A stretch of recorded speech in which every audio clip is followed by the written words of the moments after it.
What's up guys, Manny from Motomillion. The big transformation begins today.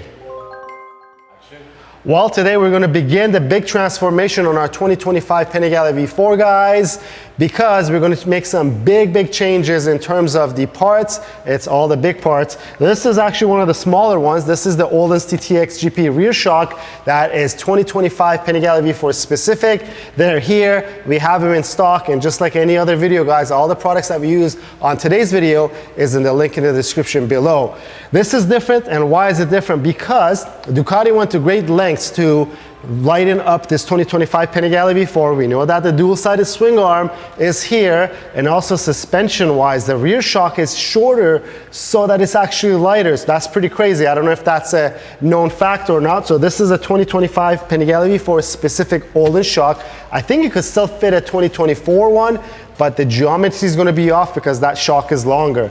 Gilles Tooling has brand new rear sets for these bikes. Again, we don't think the old generation's rear sets fits. These are brand new, just got here. We have plenty of them to go around to all you guys. There's two other parts that we're going to replace that are dress-up parts. They're tiny little details, but we're going to start off. Enough talking, more working. Let's begin.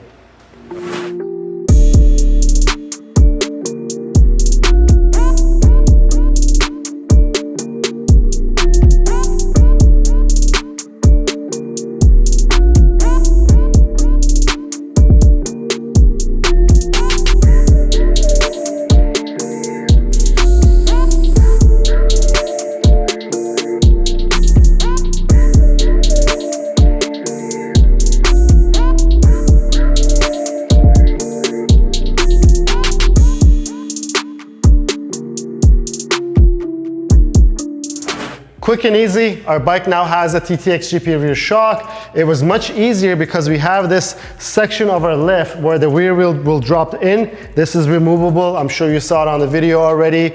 I used some jack stands to put them on the rear sets at this point because you want to make sure that this swing arm is not holding the weight of the bike anymore. Either way, it's on. Pretty simple if you're doing it on a lift that has this little piece over here. So let's talk about the shock, right? Other than having some gold on it, and the stock stuff had some gold, but I think the Öhlins gold is nicer, guys. This stock shock on the base model only has soft and hard adjustment, which I believe is just a dampening adjustment. This has compression and rebound on separate adjustments. It has also the preload adjustment that is here. On the previous model years, you saw always there was a preload adjuster that was external that was in here. I'm kind of happy that it's a lot simpler now with this because you can still put that preload adjuster, but makes the bike look a little too busy. Either way, when you change your rear shock, what do you want to do? You probably want to set your sag, and then there's also your booklet that comes from Öhlins that will give you some of the base adjustments that you should do with the clicks for compression and rebound. Then you can fine tune it furthermore, but the sag is the first adjustment you want to do, and it's all done by this little dial over here. Now I'm just going to continue on and get our Gilles Tooling rear sets on. Fingers crossed, it's going to be as easy as changing the rear shock on this motorcycle.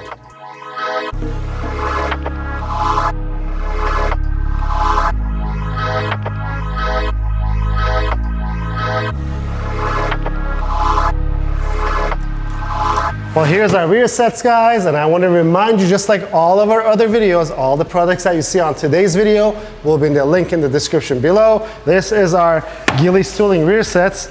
I've not opened it yet. I have not seen one yet, only pictures. Let's see what's in it. Hardware, manuals. And I also want to remind you that we have a good selection of the rear sets for the 2025 Panigale V4. We have the Gilles Tooling, CNC Racing, and DBK is soon coming out with their version of it. But we're installing the Gilles Tooling today. Let's take a look. Oh, they're all come complete, which is good, at least one side. Oh, look at this. It actually has a new plunger too. So this is the brake side, which is the left side. Obviously this pink little thing comes off. It's there to hold it all in place. And it has Gilles Tooling's adjustable rear piece over here. This is something that they do that's proprietary to them. It's pretty cool. You just undo this bolt and then this will turn, go back and forth. It's in our instructions. We'll do all those afterwards, but let's grab the other piece. That's in the box, and the box is actually pretty cool. We got used to these Gilles Tooling boxes. Let's see. There we go. This is the shifter side. Oh, that's pretty awesome. One thing that I want to mention, these actually have folding pegs. I assume for these models now, folding pegs are standard, and if you want to get fixed pegs, it's probably an upgrade. And I don't see a way to actually jam this, because some of them has a jam nut that you'll put in that jams this, so this is something to consider, guys. And let's take a look. Ooh, this is cool, actually. Look, I'm noticing things. The rear heel guard is satin carbon. And let's take a look at this side. This is the one that goes, I think this is the one that will go on our heat shield, and this is also satin carbon. We already had the Ducati Performance Satin ones. We're kind of playing with gloss and satin on the bike. These are gonna work perfectly. Let's start disassembling one side at a time and put these on, and then we'll adjust them, and then I'll tell you what I think of them once they're on the motorcycle.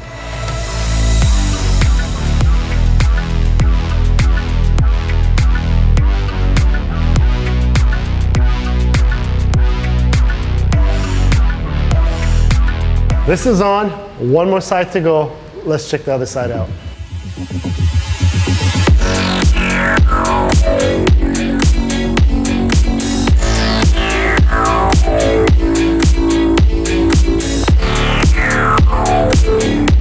All right, it's tip time. I know this is not an instructional video, but if you're looking at this video and trying to find out how it was installed, this little cup here comes with the kit. It has a little recessed edge. Make sure that recessed edge is pointing downwards. It's also on the instructions that this thing comes with.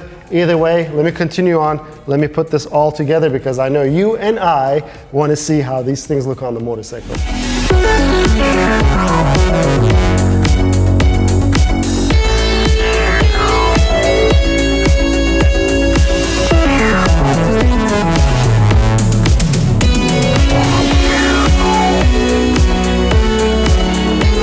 Bearings are on, brake side rear set's on, and our lift is cleaned off of all the tools and also extra parts that we had left behind once we installed these things on.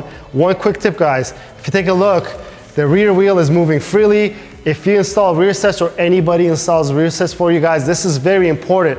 There is a little bit of free play over here that it's supposed to have. There's an adjustment so that you could adjust it. Make sure that your rear wheel is spinning freely. Let's go to the other side and take a look over here. This side is our shifter side. I don't know if you guys noticed or not, these bikes don't have the traditional quick shifter modules anymore. It's inside the transmission, makes everything a lot easier, no cables running around. You just remove the rod and replace this. Don't forget your Loctite. And I thought these heel guards over here, they're tool carbon. I thought they would bother me more, but it creates a separation between the rear sets and the rest of the bike. And we know that we're gonna have a lot more carbon on this bike. This Öhlins shock, I think it looks so good, but we're gonna have to match the front forks to that. So we have our stock forks in the front. You can expect us on the next episodes in terms of the front end. Everything is changing over here. Master cylinders, handlebar setup, upper triple, suspension. Can I say wheels? Yes, guys, we have the BST StarTech wheels, but I also have a couple other options of wheels that I'm gonna show you guys. These are the stock cast wheels. We have the Ducati Performance Forge wheels here in silver and gold. I think they look really good as well, but maybe you guys are gonna say that the carbon one looks better. Either way, that's for another episode. This is it for today. If you liked the video, please give it a thumbs up. If you have any questions or comments, leave them down below. Until next time, guys, have a good one.